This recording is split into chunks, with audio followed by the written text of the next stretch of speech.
Deuteronômio 32. Você vai, por favor, abrir a partir do verso 1. Eu não vou ler, não. Eu vou fazer só uma recapitulação e depois eu vou ler o texto. Sim, depois eu vou ler o texto que será para a nossa meditação. Deuteronômio, não é o quinto livro aí da Torá. Gênesis, Êxodo, Levítico, Número, Deuteronômio. Ele está tratando, no final aqui, já da canção que Moisés está cantando, quando já está celebrando os seus últimos dias de vida. É nesse capítulo que o Senhor vai falar para ele: pode subir lá naquela montanha para você dormir o sono da morte. Imagina, né? Uma palavra dessa, mas é isso mesmo. E já vai sabendo também que você não vai descer e não vai entrar na terra. Imagina toda essa boa palavra sobre Moisés, era tudo que Deus estava dizendo, e Deus está certinho, está tudo aqui. Mas veja como que pelo Espírito Santo de Deus, Moisés canta uma canção linda, que servirá de exemplo às futuras gerações, mostrando que como Deus tem dado bênçãos para o povo dele, como Deus tem derramado direção e unção e milagres e sinais para o povo dele, mas que em algum momento toda essa bênção de Deus, todos os sinais de Deus, a palavra que Deus estava dando ao povo através de Moisés, não é? O perdão dos pecados, a questão ali já sendo muito bem trabalhada por Moisés a partir de Levítico sobre a tenda do tabernáculo, tudo aquilo que eles receberam naquele momento. Engasguei um pouquinho aqui. Naquele momento, o que eu vejo é que Moisés, ao cantar essa canção, dá um alerta àquela geração que viu a distribuição de milagres, a porção do Senhor, a segurança de Deus. Pode verificar o verso 1 até o verso 10, né? E todo o sentimento de segurança, cantando canções, apontando para os exemplos da águia, como no capítulo 32, versículo de número 11. E ele vai mostrando, versículo 12, assim como só o Senhor o guiou e não havia com ele, não é, naquele momento, Deus estranho no deserto. Mas ele vai alertar o povo, Deuteronômio 32, 15, vai chamar o povo de Israel de Jesurum. Não sei se tem aí na projeção, o computador estava meio travado, não sei se vai soltar hoje. Eu espero que solte em nome de Jesus, né? Deuteronômio 32, versículo 15, você vai ver aí, que ele diz assim: e engordando-se Jesurum, deu coices, né?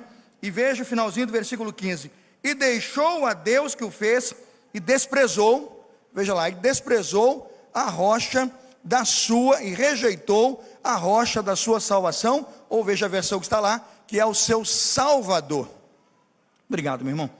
Por algum motivo, me engasguei aqui com a própria saliva. Muito obrigado. Quando olhamos esse momento em que Deus usa e chama o povo de Jesurum, quem não entendeu a expressão hebraica, Jesurum é meu povo amado. Jesurum, na verdade, é um nome poético para chamar Israel de meu povo amado. Então, quando você encontrar no hebraico Jesurum, lembre-se, né? A minha tradução está Jesurum, não sei como está na sua, não é? É o meu povo amado, é a forma poética de Deus chamar o seu povo de povinho que eu amo, povinho querido, a quem eu estou preservando a sua história. E ele chama carinhosamente um povo que, veja, abandonou. Veja aí, capítulo 32, verso 15: abandonou e desprezou a rocha da sua salvação. Versículo 18 diz que eles se esqueceram da rocha. Aí Moisés prega um sermão assim, depois da canção, até o versículo, eu creio que até o 21, é uma canção zelosa. Do 22 em diante é uma canção dura. Aí ele começa a disciplinar o povo e diz: olha, presta atenção, o que vocês fizeram aí vai atrair uma série de questões sobre a vida de vocês, presta atenção. O caminho que vocês estão escolhendo vai trazer um juízo pesado sobre a casa de vocês, presta atenção. E ele começa a mostrar um monte de sinais do que Deus vai derramar sobre a casa do seu povo. E no final, depois de dar todas essas ordens e instrução, aí ele vai dar o que hoje para mim é o texto que eu vou usar como divisa para apresentar a você o mesmo desafio de Moisés, que cantou as maravilhas de Deus, que compartilhou a salvação de Deus com o povo, que um dia rejeitou aquela salvação e que foi coroadamente alertado sobre os riscos de desviar-se do Senhor. A canção que ele cantou termina nos versos 46 e 47, eu não sei se vamos ter na tela, Deuteronômio 32, 46, 47. Eu queria que você lesse comigo na tela, para nós usarmos a mesma versão que eu escolhi. Vamos juntos? acrescentou, lemos juntos: levem a sério todas as advertências que hoje lhes dei. Transmitam-nas como ordens a seus filhos, para que eles cumpram fielmente todos os termos desta lei. Não são palavras vazias, são a vida de vocês. Segura por favor aí, segura para mim. Eu queria que você olhasse essas duas frases, que formam na verdade uma única frase. São dois tempos de uma única frase. Não são palavras vazias, são a vida de vocês. Vamos repetir? Não são palavras vazias, são a vida de vocês. Eu costumo ler o texto já agora olhando para onde eu quero chegar. E se eu não conseguir dizer nada para você, é tudo que eu queria dizer. Se você chegar em casa hoje e ler o capítulo 32 de Deuteronômio, de ponta a ponta, são 52 versículos. O que Moisés está dizendo é que neste capítulo você encontra palavras de vida para você.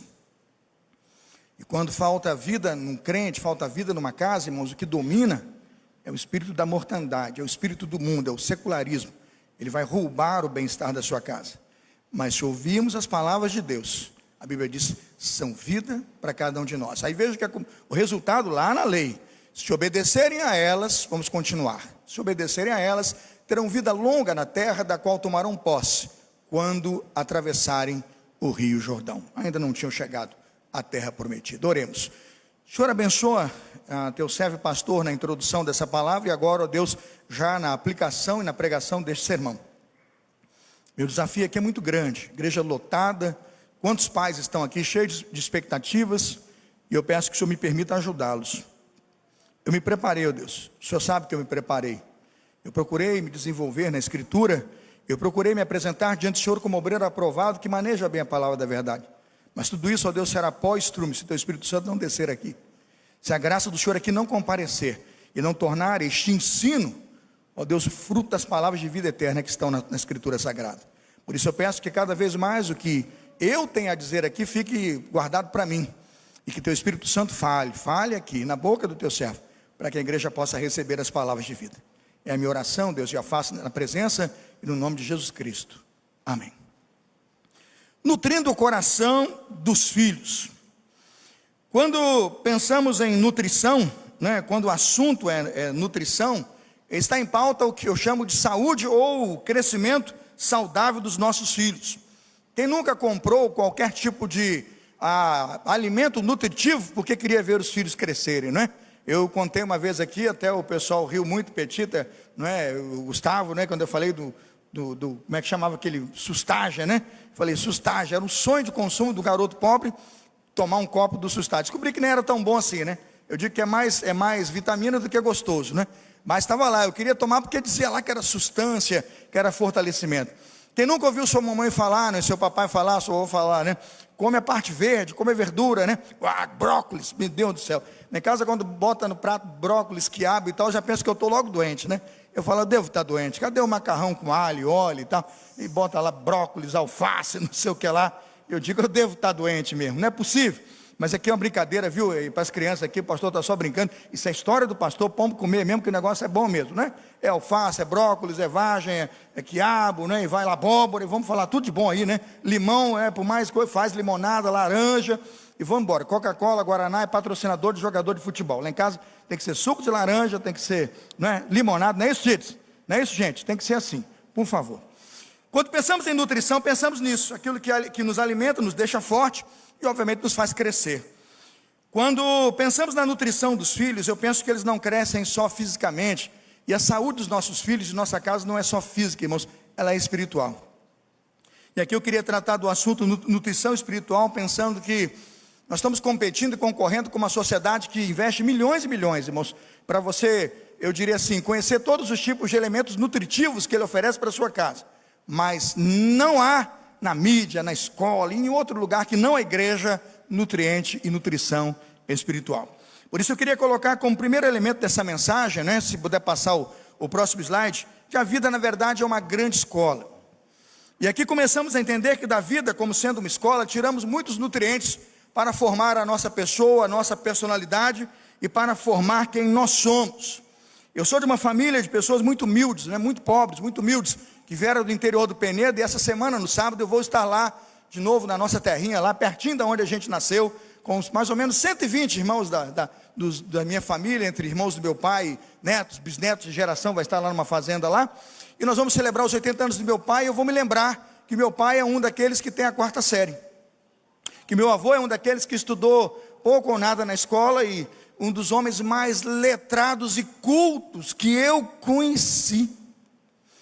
Isso me faz perceber que todos nós conhecemos pessoas que talvez tenham tido pouco tempo de sala de aula ou de escola, formal e relacionamento com mestres e professores de uma sala de aula ou com livros dentro do mundo acadêmico, mas que sabiam demais. Gente que aprendeu na escola da vida. Eu ouço contar que talvez melhor professor ainda não sucedeu na nossa EBD e não tem. Obviamente que isso tudo é mais um elogio do que uma comparação, do que um professor, agora não me lembro o nome, não sei se os mais antigos lembrarão, da nossa igreja, que era praticamente analfabeto, quase sem estudo, nunca foi à escola, sabia pouco ler, mas lia bem e tinha boa leitura, e lendo, era professor da escola, um dos professores de ponta. E não, eu já estou 15 anos aqui como pastor titular, já tive 5 anos no outro ministério como educador, e é um dos nomes que era mais falado, o irmão. Eu dizia, meu Deus, como é que pode uma pessoa que não foi tão para a escola, não teve tanto contato, ser um dos grandes sábios e ensinadores da nossa escola bíblica dominical? Em que escola esse homem estudou? Me diga. Em que escola? A escola da vida, do dia a dia, da igreja, do culto no lar, de abrir a Bíblia, de pegar a revista, não é isso? De comprar o Jornal Batista, não sei, ele foi fazendo as pesquisas dele, foi lendo, de ter livros teológicos, e no final você percebe que sem ter uma ideia disciplinar formal de 1ª a 4ª, 5ª a 9ª, 1º ao 3º, 5 anos de faculdade, mestrado, graduação, esse homem tirou o doutorado na escola da vida. 24 horas por dia, todo indivíduo está matriculado nessa escola. 24 horas por dia, todo mundo está na relação de aprendizado na escola da vida, gosta ou não, queira ou não, nessa escola ninguém falta. Para se matricular nessa escola, você pode estar matriculado nela de olho fechado e dormindo, porque até dormindo você está capturando informações do ambiente. Quando você acorda às 8 horas e começa a se olhar no espelho, ali você vai ter aula valendo. Aula de paciência, de perseverança, aula de aguentar o ônibus cheio, de esperar o tempo atrasado, de ficar murmurando com Deus por que não deu certo, por que está chovendo, por que tem sol. E toda essa escola, irmãos, é para nós um grande sentimento de aprendizado. O que eu posso dizer a respeito disso? Se esse indivíduo em nada for exposto à instrução bíblica e formativa, ou qualquer indivíduo que só se exponha à escola da vida e não à Bíblia e à formação bíblica, ele vai ter mais o quê? Um conhecimento secular do que um crescimento espiritual. Se esse indivíduo enfrentar todo dia 24 horas de escola da vida, sem na escola da vida abrir espaço e locais profundos e verdadeiros para se matricular em nutrientes espirituais, em alimentos espirituais e crescimento espiritual, o que esse indivíduo vai fazer é facilmente ver a sua mente, ser cativada por filosofias enganadoras, ser mergulhado numa cultura ímpia, de gente que na verdade está com o pensamento de um não regenerado, vendendo ideias não regeneradas, compromissos que eu diria até degenerados, para comprometer a sua família, a sua visão, a sua casa e o seu lar. Quem nos alertou sobre isso foi o apóstolo Paulo. Veja se você acha aí, Colossenses 2:8, veja como Paulo diz que matricular-se na escola da vida e às vezes tomar influências que degeneram sua mente e seu pensamento, são um risco iminente e real. Colossenses 2:8 nos diz que Paulo se mostrou preocupado quando a igreja de Colossos estava muito voltada com o olhar para o mundo, para as filosofias. Ele disse, tenham cuidado. Veja o que ele diz, Colossenses 2:8. Não permitam que outros os escravizem com filosofias vazias e invenções enganosas, provenientes do raciocínio humano, com base nos princípios espirituais deste mundo, e não em Cristo. Qual é o desejo dele? A palavra dele no início do versículo: não permitam que os outros escravizem vocês com o quê? Filosofias vazias e o quê, irmãos? E o quê? Invenções enganosas. Se a gente descuidar, é isso que a gente aprende. Se a gente descuidar, é nessa escola que nós estamos matriculados. A cultura, meus amados irmãos, faz parte, absolutamente, faz parte desse tipo de ensino, né? Ou nos impõe, nos propõe somente este ensino. Essa educação que o mundo oferece na cultura, ela é de alto custo, e ela tem grande poder de penetração social. O grande desafio da família hoje é lutar para identificar esse tipo de mente não regenerada, que vem de sua cultura filosófica degenerada para destruir a nossa família. Essa instrução formativa está aí todo dia. Vai comprar e vai receber quem nela se matricular. A vida é uma escola, irmãos. Uma escola onde a sala de aula pode ser muito perigosa. A sala de aula da vida moderna pode ser, na verdade, o quê? Hoje, a sala de aula moderna, ela não é como aqui estruturada, como você pensa, aqui no templo, o pastor falando e você ouvindo. A sala de aula moderna pode ser, veja lá, um sofá em frente à TV, seu iPod ou computador, não é? Pode ser uma revista qualquer, não é? Seu rádio ou um aplicativo de música. Quando você se abre para estar na frente da TV, você está ali recebendo informação. Pode ser uma ideologia política, pode ser uma notícia fomentada, uma ideia trabalhada, pode ser uma novela que vai degenerar seu comportamento, degradar sua família, não é? Eu já tomei susto. Eu pouca coisa vejo da TV aberta, às vezes eu procuro jornais para comparativo, estão em horário diferente, agora encontrei uma boa TV até a cabo lá, e tem lá agora alguns jornais muito bons mesmo, eu recomendo passar até para lá, mas quando você vai comparando, já tomei muito susto. Quando no meio do comercial, você vê coisa que você não acredita, sabe, Luciano? Você não acredita. O que você está fazendo aí no meio do jornal? Tem alguém pagando. Tem alguém querendo passar aquele tipo de, que eu chamo de instrução formativa. É mais do que um comercial. Na verdade, há uma intenção muito bem montada, muito bem formatada naquele que financiou e paga aquele tipo de postura. É assim que o currículo da escola da vida se torna ao mesmo tempo sofisticado, veja, e ele é sofisticado, né? Sala de aula, ar-condicionado, TV de plasma, iPod, computador, internet, agora tem o tal do 5G, ou seja, velocidade acelerada. Você no seu próprio WhatsApp, lá no seu programinha de mensagem, você pode acelerar a mensagem, né? Tem hora que você ouve o cara falando, parece que ele é o Ayrton Senna. Quando você não quer muito ouvir, você acelera, né? Aí você só para nas partes que você interessa. Já viu? Eu nem sabia disso. Um dia eu achei que a minha esposa estava atacada lá, eu falei, será que a minha esposa está doente? Ela mandou uma coisa e estava acelerado. Eu fiquei ouvindo. Eu falei, Angélica, você vai comprar, você vai vender? Ela está brava comigo. Aí foi o dia que eu descobri que tinha um acelerador de mensagem. Porque eu conheço a minha esposa, ela não fala nessa velocidade. Aí eu fiquei olhando, falei, não é possível, ela não fala assim, ela tomou algum remédio, está grogue. Aí eu fui, apertei, aí ela, meu bem. Eu falei, tinha um botão aqui que acelerou as mensagens. Agora, por que venderam essa ideia do recurso lá? Porque o cara tem que ter pressa. Velocidade. Essa escola, irmãos, pode ser, ela é cara, mas ela é sofisticada ao mesmo tempo que perigosa. Você só vai ouvir o que você quer, você só vai dar atenção a quem você quer, você só vai ouvir o que você gosta. Quando pensamos nesse tipo de currículo, nesse tipo de escola, temos que ter atenção que escolas que formam a nossa visão filosófica de mundo ou ideológica do mundo, muitas vezes, ela nos faz nos determos e nos assentarmos no caminho que eles querem. Abra comigo o Salmo 1, vamos dar uma olhada em 3 palavras que mostram clara e evidentemente como nós corremos o risco de ora andar na direção dessa escola, de ora nos determos e darmos atenção ao que eles estão dizendo, e quando menos você espera, você está sentado nesse ensino e embasado neste ensino, está permitindo que ele influencie sua vida. Vamos lá no Salmo 1, né? O Salmo 1, versículo 1, eu vou ler com os irmãos. Feliz é aquele que não segue o conselho dos perversos ou dos ímpios, nem se detém o quê? Nem se detém no caminho dos pecadores, não é? Nem se assenta ou se junta à roda dos zombadores. Eu não sei se tem a versão mais antiga, a versão antiga vai dizer assim: bem-aventurado o varão que anda, ou seja, que não anda segundo o conselho. Primeiro você anda, eu gosto desse verbo, e você observa, é como você numa feira, né? Você anda e observa, e numa feira você andando e observando, você vai chegar perto, ou vai se aproximar, ou vai colocar a mão naquilo que chamou a sua atenção. Veja que ele usa o segundo verbo, nem se detém. Agora você estava andando, você foi dar atenção, não é? Foi ver aquele arroz, aquele feijão, aquele legume fresco, eu não sei, você gosta de carne, você vai lá na feira, você gosta de tênis, você vai lá. Tem bicicleta, você corre lá, tem carro velho, né? Aí você chega lá. É aquilo que chama a sua atenção. Você está andando e os seus olhos vão para lá. Primeiro você anda, depois você se detém. Mas quando menos você espera, olha o outro verbo, nem se assenta na roda dos escarnecedores. O que eu estou dizendo é que a escola da vida é assim. Você está andando, um dia você se detém, quando vê você está o quê? Sentado, acomodado e praticando todos aqueles ensinos.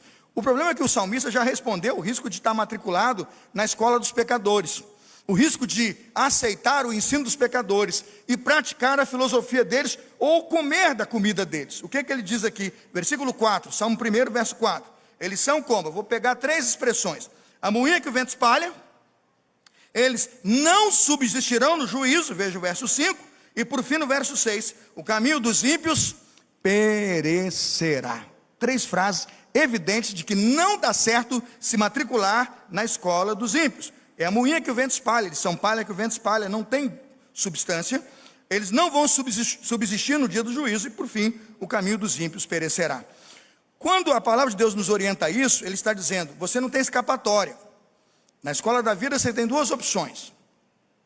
Ou você se matricula numa escola de piedade, de santidade, de pureza e dos ensinos bíblicos, por isso que a Bíblia diz, não são assim os justos.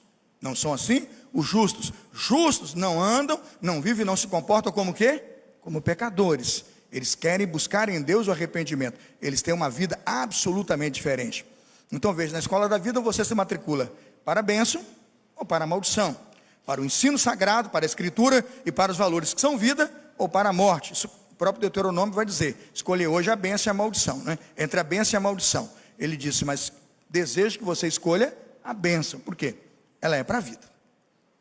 Segundo ponto, você diz então, depois de passar pela escola da vida, como pais e famílias podem nutrir o coração de seus filhos que estão matriculados na escola da vida? Como é que eles podem nutrir? E eu e você então, olhando o que Moisés nos disse, como é que podemos nutrir? Eu quero dar 2 sugestões, eu vou sugerir 2 caminhos. Primeiro, 2.1, vamos ler juntos? Qual é o primeiro ponto? 2.1, reconhecendo.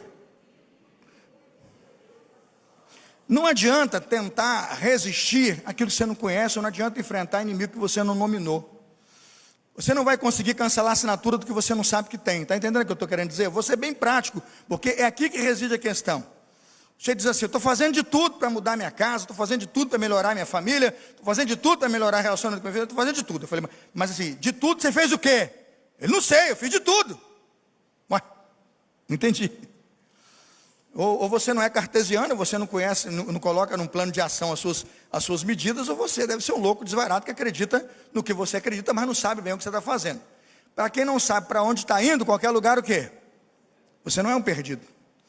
Se quiser matricular seus filhos e sua família na escola da nutrição, onde o coração dos seus filhos está matriculado na escola da vida, primeiro, reconheça o inimigo e veja, ele tem tropas de choque muito caras e poderosas, e são elas que você tem que desmantelar.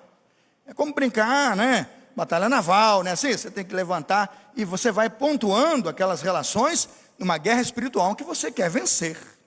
1 Pedro capítulo 5, verso 8, né? 1 Pedro 5, verso 8 vai dizer assim, estejam atentos, tomem cuidado, o seu grande inimigo, o diabo, anda como um leão rugindo à sua volta, à procura de quem possa o quê? Devorar. Quando leio isso, tenho certeza que a Bíblia diz que eu tenho um inimigo ao derredor, buscando quem possa o quê? Tragar. Tomem cuidado, tem um grande inimigo ao derredor, ele ruge como um leão, procurando alguém que possa devorar. Quando eu sei as características desse inimigo, eu sei bem o que eu estou enfrentando, e eu vou identificá-lo quando eu vejo. Ele é como o quê? Um leão, é isso que está escrito aqui. O que eu estou dizendo é, nós estamos em guerra. Nominamos o nosso inimigo porque esta guerra existe. Efésios 6, 11, 12, você pode conferir, diz que esta é uma batalha tão espiritual e tão forte, que nós precisamos de armas de um soldado de guerra para vencê-las. E é isso mesmo. Não adianta achar que tem um leão ali fora solto, e ele está ao derredor procurando entrar, e que você vai vencê-lo com as suas simples boas intenções, ou com toda a sua boa vontade. Essa guerra é espiritual. E guerra espiritual, Efésios 6, 11, 12, você vai vencer com armas. Quais são as armas? Capacete da salvação, couraça da justiça, cinto da verdade, amém, irmãos? Escudo da fé, espada do Espírito, palavra de Deus, calça os pés com a preparação do Evangelho da paz. Essa estratégia toda, esse armamento todo, na verdade é uma figuração, para mostrar a você que em oração e em intimidade, por isso é que ele vai dizer, busque tudo isso em oração, com súplica, orando no Espírito, ele vai dizer que é desenvolvendo força e vida espiritual que você vai vencer essa batalha. Tiago capítulo 4, versículo 1, diz que esse tipo de batalha, que esse tipo de guerra está acontecendo dentro de nós, e também Efésios 6, 12, fora de nós. Tiago 4:1 diz assim: não sabeis que todo tipo de contenda e cobiça que vocês estão enfrentando vem do interior de vocês, que vive cobiçando, desejando o que não é seu e querendo o mal do outro? Lembra lá? Tiago capítulo 4, versículo 1. Já preguei aqui no penúltimo culto de família. Todas aquelas guerras que estão dentro de nós, desejos obscuros que estão dentro de nós, eles estão lutando. E quando eu deixo esse tipo de inveja, esse tipo de cobiça, a maledicência sair, quem ganhou? Ganhou o pecado. A carne está dominando e eu estou perdendo as batalhas do Espírito, a quem eu deveria neste momento buscar. As famílias precisam hoje investir um tempo muito grande, e especialmente famílias organizadas que querem vencer batalhas, para identificar inimigos espirituais, ao mesmo tempo avaliar o poder que esses inimigos têm sobre a sua casa e sobre a sua família. Quando a família falha ao identificar esse tipo de inimigo, o que ele faz? O sacerdote ou a mulher da casa faz? Ela falha e coloca toda a família em perigo. Não é responsabilidade da criança ou de um jovem ainda imaturo, não é? Cuidar das estruturas e do domínio espiritual da casa. É do pai, é do sacerdote ou da mãe, da mulher de Deus. Frequentemente o que vemos hoje são famílias inteiras hospedando e convivendo com o inimigo indesejado numa espécie de cultura secular, aceitando tudo aquilo como sendo fácil, verdade. Quando percebem isso ou se dão conta, irmãos, de que estão secularizados e recebendo e aplacando essa escola da vida, ou melhor, e abarcando essa escola da vida com toda força e vontade, de repente a sua família já está vivendo o processo de inimizade contra Deus e você nem se deu conta. Você se torna inimigo de Deus, das coisas de Deus, né? Do culto a Deus. E quando percebe que está não só pai, mãe e filhos fora da igreja, como toda aquela descendência agora é fadada a viver fora do evangelho, porque um dia aquele núcleo familiar perdeu a graça e a bênção de Deus. Veja Tiago capítulo 4, versículo 4, como Tiago alerta as famílias sobre o perigo de se matricular na escola do mundo e do secularismo. Ele diz assim, Tiago 4:4, não percebem que a amizade com o mundo os torna o quê? Inimigos de Deus. Repito, se desejam ser amigos do mundo, vocês se tornam o quê? Inimigos de Deus. Ninguém vai ser discípulo de Jesus, amigo de Deus, servo de Deus, irmãos, se você se matricular na escola do mundanismo, na escola da secularização, do saber político, mas não religioso, do saber filosófico, mas nada espiritual. É isso que ele está dizendo em Tiago capítulo 4, versículo 4. Ninguém que convida, meus irmãos, a cultura secular para entrar na sua casa, pode em nenhum momento acreditar que ela não vai persuadir sua esposa, seus filhos, seu marido, sua família, e vai torná-los gradativamente inimigos de Deus. É como colocar uma cobra que vai crescer uns 6 metros, ou um leão que vai engordar uns 100 quilos, 200, 300 quilos, e achar que um dia aquele bicho não vai comer você. Matricule-se na escola do secularismo, e daqui a uns anos você vai descobrir que esse inimigo vai devorar você. É isso que eu estou dizendo aqui.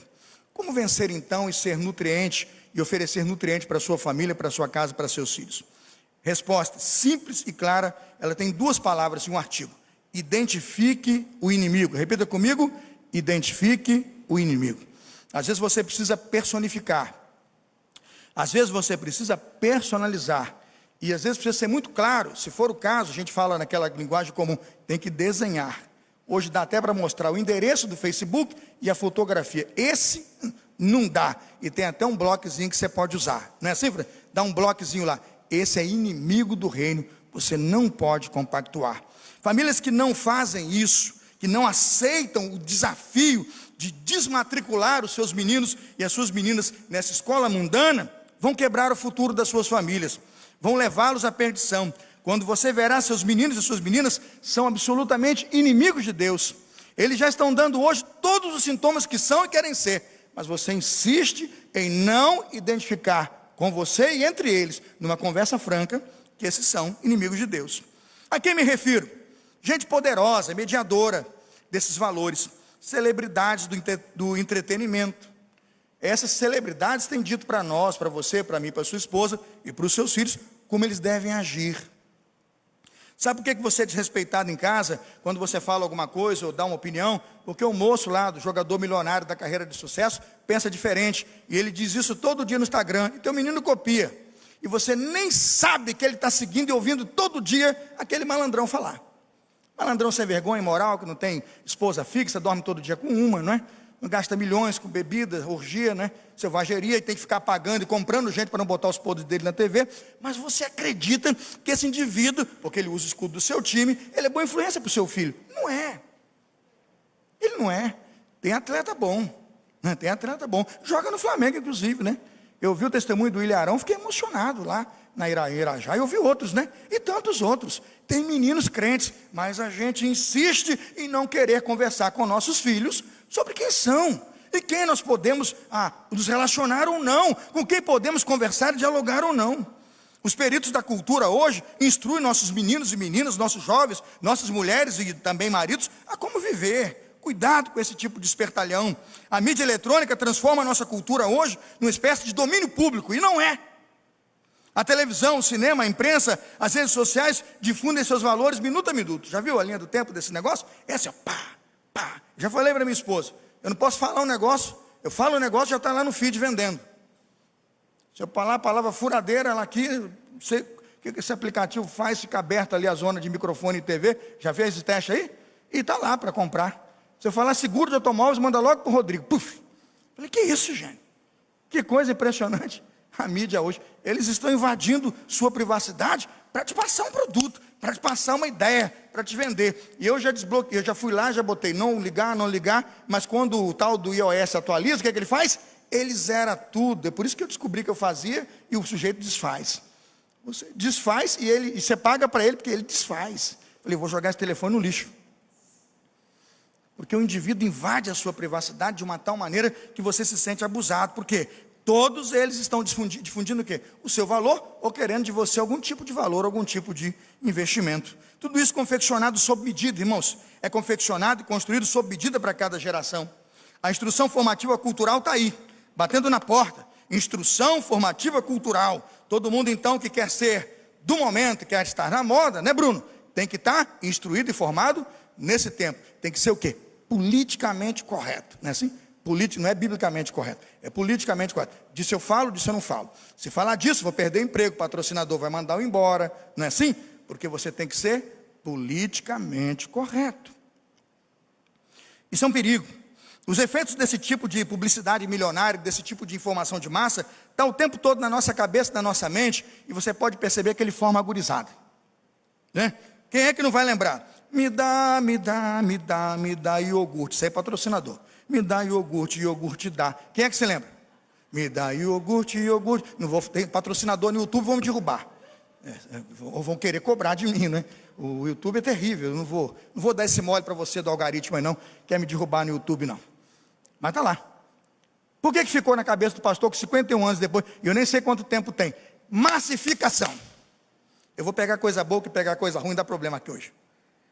Pipoca com refrigerante, que sabor que dá. Já ouve o barulho, tá também. Né? Ou então, vamos lá. Amo muito tudo isso. Tem uma letra grandona. Sem patrocinador para o YouTube não me derrubar. Eu poderia usar um monte de coisa aqui. Irmãos, tem coisa ruim. Mas eu não vou usar. Eu não quero entrar num debate aqui, infortúnio, que não vai me levar a nada. Eu quero instruir, estou usando o positivo para você se lembrar do negativo. Homossexualidade, linguagem neutra, gênero. Estão fazendo de tudo para massificar. Até os super-heróis estão sendo repintados. Massificação do que eu chamo de instrução formativa cultural. O que eles querem é secularismo. Você ouve esse tipo de jingle, você ouve esse tipo de massificação. Eu citei algumas coisas simples, mas eu poderia citar as do mal. Não vou fazer. Eu já identifiquei, peço que você tenha sabedoria para identificar a sua. Mas você vai chegar e vai dizer assim, secularismo, a mente do mal. Eu trabalho muito, eu mereço isso. Veja a vida do sujeito centrado nele mesmo, né? Eu trabalho muito, não é assim? Eu mereço isso. É como chegar na concessionária, né? Eu vou logo na área do golzinho, do fusquinha, né? Do Fiat. Aí você vai na área do carrão e diz, trabalhei a vida inteira, mereço. É um culto ao eu, né? A gente tem essa ideia de que aquilo é receita de que eu dei certo. Aquilo é receita de sucesso. Não importa se eu não puder pagar a faculdade do meu filho, se eu não puder formar minha família, porque quem merece sou eu. Eu trabalho muito. Se fulano tem, olha só o negócio, olha só, egoísmo e inveja. Se fulano tem, eu também o quê? Eu também posso ter. Se fulano tem, eu também quero. Veja lá, eu vou ser feliz a qualquer preço. Essa é a última do momento. Nem que eu tenha que me divorciar, largar tudo. Eu quero ser o quê? Feliz. Você não nasceu para fazer o outro feliz. Você não tem aquela ideia de amar a Deus sobre todas as coisas e ao próximo como você ama. Eu tenho que me amar. Se ele conseguir me amar do jeito que eu sou, tá bom. Aí você grita lá e diz assim, eu vou ser feliz a qualquer preço. Todo esse tipo de mente secular e de secularização já tomou a igreja. Eu acredito que 99,9,9, né, Zabim? 9,7,9% já pensa assim. E eu fico pregando aqui, tem hora que eu fico pregando, dizendo, tentando convencer quem? Porque os indivíduos já estão convencidos. E ninguém parece que entrou aqui, sabe, Rodrigo, para mudar de opinião. Porque a escola da vida é mais forte. Porque o secularismo é mais forte. Ela tem força, ela tem dinheiro, ela tem poder, ela vende ideias, ela tem marqueteiros milionários. E ela vai passando para você a ideia que ela quer. Assim, hoje formamos a nossa sociedade, nossos filhos e nossa casa com uma formação sobre Deus totalmente distorcida. O Deus I love you, o Deus I love you, o Deus I love you. Não tem justiça, correção, não tem pecado. Fornicação não é pecado, adultério não é pecado, homossexualidade não é pecado. Irmão, pecado não existe. Deus ama todo mundo igual, do mesmo jeito, e não tem mais inferno. Todo mundo vai para o céu. Massificação. E essa verdade vai ficar, até que pais ou famílias decidam se sentar e dizer o que fazer. Ou nós sentamos e nominamos, porque inimigo tem nome, e guerreamos com inimigos que têm força e poder, ou simplesmente, irmãos, nós seremos achatados e absolutamente amassados por uma massa de informação cultural que entra na nossa vida, na nossa mente e toma a nossa casa. O secularismo transmite isso para nossos filhos, para nossos lares e vem para destruir os valores da família tradicional. Para a família tradicional e para um lar tradicional, o tradicionalismo hoje e o conservadorismo é repulsivo. A autoridade é abuso de poder e autoritarismo. Veja lá. Criança de 3 anos, eu vou ligar para o conselho tutelar. Não sabe nem ler número. Nem tem telefone digital, mas ele já sabe em algum lugar que ele tem que ligar para quem? É para o conselho tutelar. Aí você pergunta, por quê? Eu tenho direitos. Deveres nenhum. Minha filha com 3 anos inventou uma frase. Luísa, isso não é justo. Eu digo, meu Deus, vai fazer direito. Ainda bem que me ouviu, terminou direito agora. Com 3 anos, isso não é justo. Eu digo, mas que justiça é? Que balança que você está usando? Eu falei para minha filha, a justiça é cega. Aí ela foi estudar para entender o que é a justiça, por que ela é cega, por que usa venda. É a partir de agora que nós, como pessoas cristãs, precisamos combater a mente secularizada, irmãos. Pessoas que se secularizam vão se tornar pessoas emocionalmente inescrupulosas. O secularismo transmite para nossos filhos que os valores tradicionais são, repito, repulsivos. A autoridade é uma forma de abuso ou autoritarismo. Para uma pessoa assim, nada pode satisfazer seu apetite carnal. O caminho final, sabe qual é? Frustração. A total insatisfação com tudo e com todos. Irmãos, o mundo fica cinza, nada está bom. Você vai contratar psicólogo, psicanalista, analista, psiquiatra, vai orar, pastor, joelho, para uma geração assim, irmãos, pouco resolverá se não for impactada pelo Evangelho e pelo Espírito do Senhor. E por fim, o desejo dessa gente é desistir da vida. E obviamente o índice de suicídio está como está.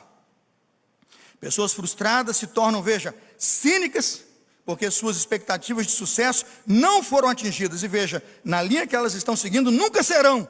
Mas ela nem sabe disso, porque ela não para se desmatricular nessa escola secular doida, que está indo cada dia mais para o buraco. O próximo passo dessas pessoas é se tornarem deprimidas, inquietas, críticas de tudo e de todos, desmotivadas, indiferentes, e vão chatear-se com o sucesso do outro. O outro tem sucesso, o que ele faz? Ele fica bravo. Porque esse tal sucesso tinha que ser de quem? Tinha que ser dele. Ele é egoísta a esse ponto. Para terminar a mensagem, eu vou caminhando aqui para as conclusões, eu digo, o que fazer então para mudar isso? Primeiro, identificar o inimigo. Segundo, vamos lá, pode botar o segundo ponto. Sendo habilidosos na instrução bíblica formativa como uma arma de defesa e de ataque, irmãos, contra o inimigo e sua tropa de choque. O que toda essa frase significa? Seja habilidoso no estudo bíblico, na instrução bíblica, e seja um profundo conhecedor da Bíblia, da palavra de Deus na sua casa. Quer lutar essa guerra com armas que você vai vencer? Primeiro, perceba o inimigo. Segundo, depois que você percebe, o que você tem que fazer? Veja 1 Pedro 5,9. Pode colocar para mim? 1 Pedro 5,9. Se você abrir, você vai gostar, porque ele está na sequência do primeiro texto. Você identifica o inimigo, primeiro texto, 1 Pedro 5,8. Agora você diz, o que você faz com ele? Quando você identifica o inimigo, 1 Pedro 5,9. Permaneçam firmes contra ele, sejam o quê? Vamos ler juntos? Só a primeira parte? Permaneçam firmes contra ele. Por isso que eu botei o sermão nutritivo. Ó. Você sabe quem é o diabo, você conhece o diabo tem nome. Ele pode chamar Tom, Tim, Ana, Diana, Pedro, não sei. O diabo pode chamar, tem um nome, uma filosofia, uma ideologia. Às vezes o diabo tem um partido. Tem um partido. Irmão, você acha que não tem. Mas tem, e você deveria saber disso e começar a dar nome. E quando você identifica, a Bíblia diz, como é que você enfrenta? Fique firme, não ceda não, fique firme. Você vai lutar contra ele com força e fé. A instrução formativa hoje é para nós e para nossos filhos. Mas a pergunta é, esses princípios serão de formação bíblica ou então de uma cultura secular? Eu peço que seja bíblica. Abra Provérbios 1:10 e veja comigo como Deus alertou através de Salomão a sua igreja, pelos provérbios, a trabalhar processos de formação bíblica que são para destruir o pecado e para a vida seguir um caminho de verdade, ou seguir, melhor dizendo, em caminhos de vereda, né, e vida. Provérbios 1:10 diz assim, meu filho, se pecadores quiserem seduzi-lo, não permita o quê? Que isso aconteça. Veja lá, se eles disserem, venha conosco, vamos nos esconder e matar alguém, armaremos emboscada contra inocentes só para passar o tempo, vamos engoli-los vivos. Olha a mente maquiavélica desses caras. Como a sepultura, vamos engoli-los inteiros como os que descem a cova. Veja o 13, encontraremos todo tipo de riqueza, encheremos nossas casas com tudo que roubarmos. Venha, junte-se a nós, dividiremos tudo igualmente. A recomendação bíblica. 15, o que é para fazer? Meu filho, não vá com eles. Aí você diz assim, mas pastor, como é que eu faço isso em casa? Eu não sei o que você está vivendo. Mas isso aqui tem nome. Esse sujeito pode estar tocando a campainha da sua casa 9 da noite, levando tua turma para sair, eu não sei. Eu só sei que isso aqui tem nome, hora e lugar. Isso está aqui, ó. E quando a Bíblia diz, meu filho, não vá o quê? Isso é papel seu, Cis, não é meu não. Esses dois negócios aí é seu. Problema seu, velho. A bênção que desfruta sou eu, porque eles me amam de paixão. E eu, ó, beijo e abraço. Agora é sua responsabilidade. Meu filho, não vá o quê? Com eles.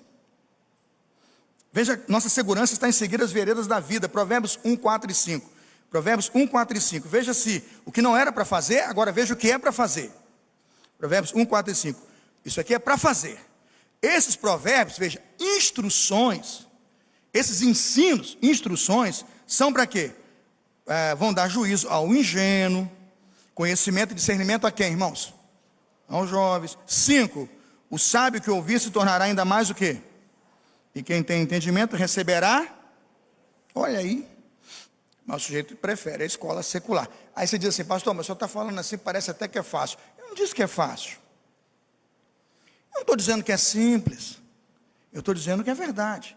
A partir do conhecimento, vocês vão ter que trabalhar muito, irmãos, e vão pelejar muito, mas é o caminho para você desmatricular aquela geração que está matriculada na escola da formação cultural e do secularismo e matricular a tua turma na escola da vida. É nutrição, é alimento, é isso aqui. Quantos pais nunca leram um capítulo de Provérbios com os filhos? Aí pergunto por que está do jeito que está. Eu digo, você nunca, em nenhum momento, nos 20 anos que seu filho teve na sua casa, eu posso perguntar, nunca leu um capítulo com o filho? Olhando nos olhos dele, nunca leu. Aí depois pergunta como é que está. Não vai mudar, filho. Porque o que entrou na mente foi o projeto de secularização. Me dá, me leva. Ele foi levado.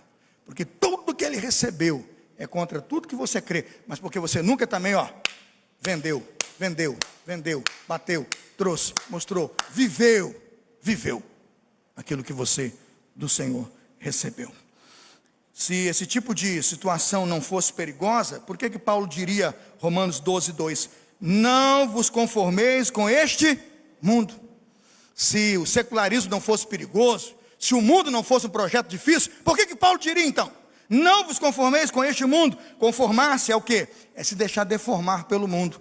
Paulo está dizendo, o mundo tem uma escola. Quem se matricular na escola do mundo, vai se formar onde, irmãos? No diploma da morte. Porque o salário do pecado é o quê?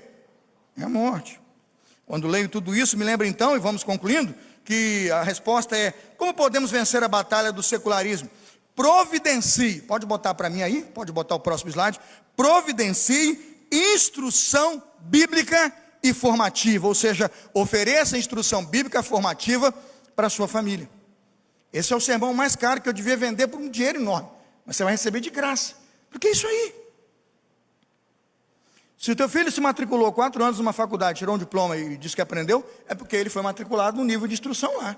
Foi feito um nível de ensino, de aprendizado, de avaliação. Ao final de 4, 5 anos, ele tem o quê? Um diploma. Imagina um garoto que vai ficar com você 15, 20 anos. Irmãos, está aí, ó, se ele se matricular numa boa escola, se você prezar e insistir, zelar por uma boa escola, amém. Dá um diploma bom para ele. Agora larga para ver. Deixa a vida levar. Então, a hora dele vai ser chancelado pela escola do Zeca do Pagode. Pá. Porque levou. É preciso providenciar instrução bíblica e formativa, desde a criança até o adolescente, se for jovem, estiver debaixo do seu teto, em casa. É nesse tipo de visão que eu acredito, porque a Bíblia diz que dá certo. Instrui o menino no caminho que deve andar, e até quando o quê? Se a Bíblia diz que dá certo, eu tenho que acreditar. Eu não posso desistir. Mas se ele escapar, como aquele pai, abre a porta, vai para os porcos, vai comer comida de porco, mas fica na porta. Lembra do que você disse, um dia o ensino está lá, e ele diz, pai, pequei contra o céu, por quê? Porque o ensino estava lá. Não dá para desistir agora, tem que matricular seus filhos, sua casa, sua família, numa escola de crescimento espiritual, ou seja, de formação bíblica. Quando oferecemos instrução formativa bíblica para nossos filhos, sabe o que eles aprendem? Quem é Deus, o Deus que define a sua vida. Eles aprendem quem Deus é, e como Deus define a vida deles. A Bíblia nos revela o que realmente é precioso e tem valor. Quando nós nos matriculamos na escola da Bíblia, ela mostra o que tem valor, o que não tem, o que você vai fazer, o que não vai fazer, o que vai enriquecer a sua vida, o que não vai. Quando você se matricula numa escola formativa bíblica, você sabe aquilo pelo qual você deve viver, e vale até a pena morrer. A Bíblia diz, ser fiel até a morte, dá-te-ei o quê? Até isso tem na Bíblia. Coisas que dão sentido à vida, e até muitas vezes muitos homens de Deus encontraram sentido na morte. Sobretudo aquilo que dá sentido e significado para a vida, está na escola de formação bíblica. É somente através da instrução formativa bíblica que nossos filhos aprenderão a amar o Senhor teu Deus de todo o coração, de toda a tua alma, de todo o quê? O teu entendimento. Não matricula lá para ver. Não vai. Ao terminar essa mensagem, eu quero repetir as palavras que Deus deu a Moisés. Deuteronômio 32, 46. Eu não sei se tem aí na tela, né? Deuteronômio 32, os versos 46 a 47. Levem a sério as advertências que hoje lhes dei. Transmitam-na como ordens a seus filhos. Para quê? Para que eles cumpram realmente todos os termos desta lei. Veja, não são palavras vazias, são vida para vocês. Deuteronômio 32, 46 a 47. Destaco, não são palavras vazias, são vida para vocês. Ao concluir, você pergunta, pastor, você acredita mesmo nisso? Irmãos, com toda a minha alma, com toda a minha força, com todo o meu entendimento. Se um pai se sentar, requerer dos filhos e famílias, que sentem com ele e leiam alguns versículos de Provérbios, eu acredito que as coisas um dia vão mudar. Se um pai sentar com seus filhos, sua esposa e família, e ler um salmo, um dia as coisas vão mudar. Você diz, por quê? Superstição num livro? Não. Repetição de um comportamento esdrúxulo? Não. Porque eu acredito que isso aqui é a palavra de Deus. Eu acredito que isso aqui é o sopro de Deus. Eu acredito que é a palavra revelada do Senhor, inerrante e infalível. E sabe onde eu aprendi isso? Essa palavra é poderosa. E ela sabe faz o quê? Hebreus 4:12. Eu vou terminar. Por favor, me dê 1 minuto. Hebreus 4:12. A palavra de Deus é viva e eficaz. É mais afiada que qualquer espada de 2 gumes. Ela penetra ao ponto de dividir alma e espírito, juntas e medulas, e julga os pensamentos e intenções do coração. Eu me lembro de uma mãe que um dia perguntou, a situação está ruim demais, o que eu faço? Eu falei, eu não sei, eu não tenho estratégias, mas eu recomendo a Bíblia. E ela tentou ler a Bíblia. isso em outro estado, o garoto não ouvia. Essa família hoje mora no sul, morou comigo no Mato Grosso do Sul. O garoto não ouvia. Ela tentou ler em voz alta, ele se recusava e saía. Até que um dia ela teve a ideia de imprimir na impressora pequenos cartazes e foi colocando versos de poder. Aí um dia colocou na porta do quarto, quando ele acordou, estava lá. Aí ele vai lá furioso, lê e rasga. Outro dia ele pega no espelho, aí lê e rasga. Outro dia estava no espelho do banheiro, ele lê e rasga. Até um dia que ele ia rasgar, aquilo tudo bateu no seu coração. Ele chamou a sua mãe e perguntou: por que a senhora faz isso? Ele disse: porque eu acredito nessas palavras de todo o meu coração. Era o domingo seguinte, aquele menino estava com ela na igreja. Eu acredito, não tenho contato, mas acredito que até hoje esteja com ela na igreja.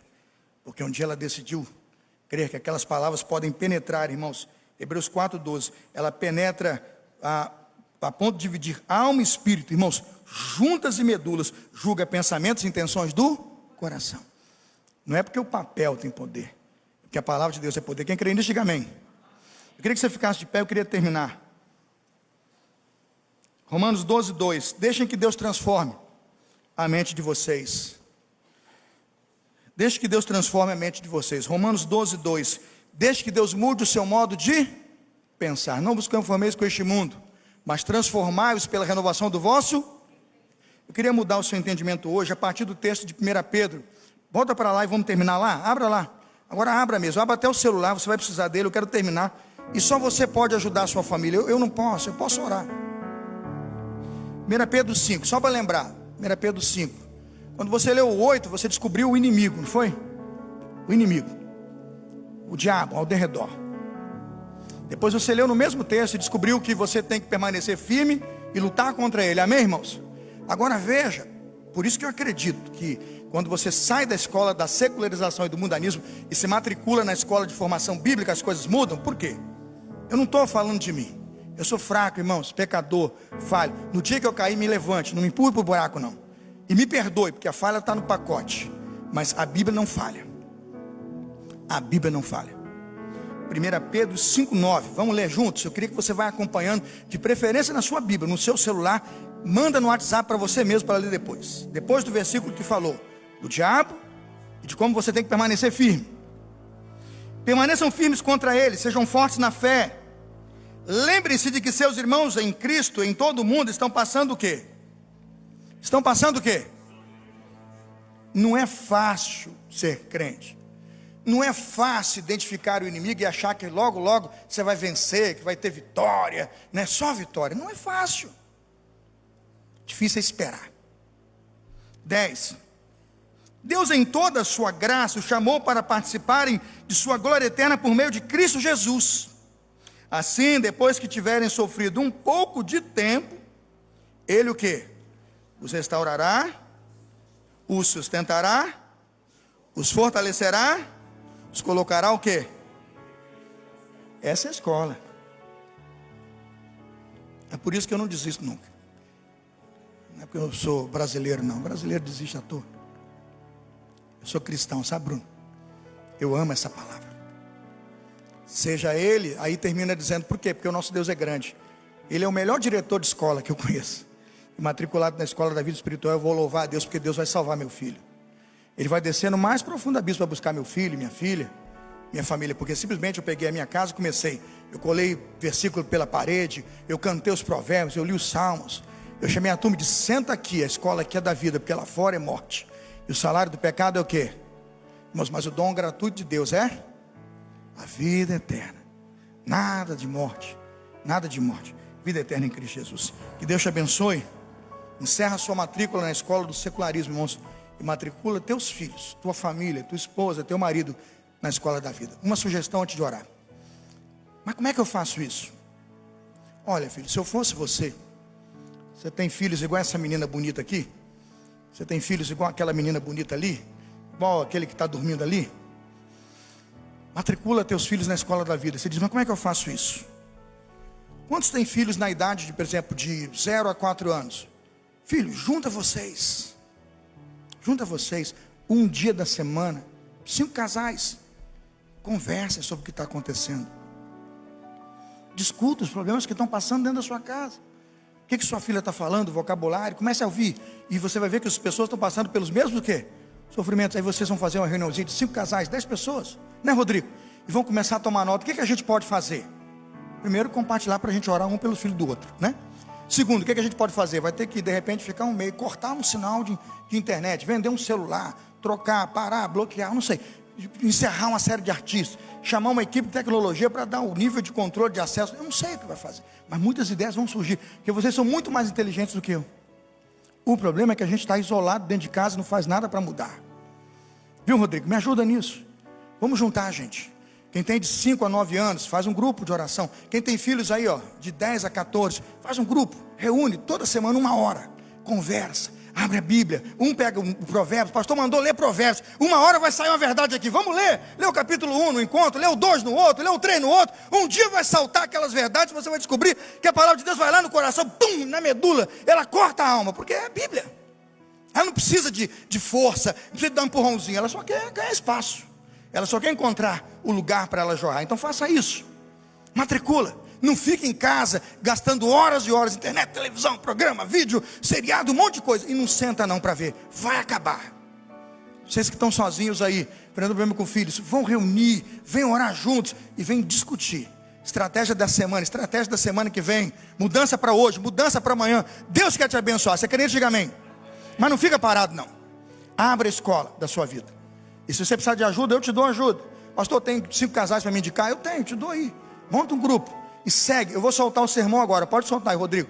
O sermão agora. Quem quiser a cópia desse sermão, esse sermão tem 8 páginas. Aí na página de vocês deve ter 5, porque eu diminuí a letra. Pega esse sermão, publica, vai estudar essa semana. Você verá o que Deus vai fazer na sua casa e na sua vida. Agora, ficar sentado não vai não. Matricula a sua família na escola da vida. Rompa com a escola do secularismo. E começa hoje, viu?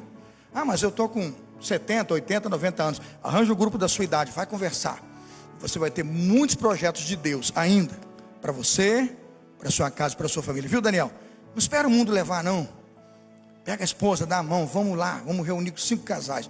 Toda semana, abre a sua casa, cada dia na casa de um. Faz um rodízio dos 5 casais. Vocês verão a revolução na educação do casamento de vocês e dos seus filhos. Porque, irmãos, o secularismo sai. E a verdade entra, e ela ganha espaço, porque, irmãos, onde a luz entra, as trevas vão embora, amém?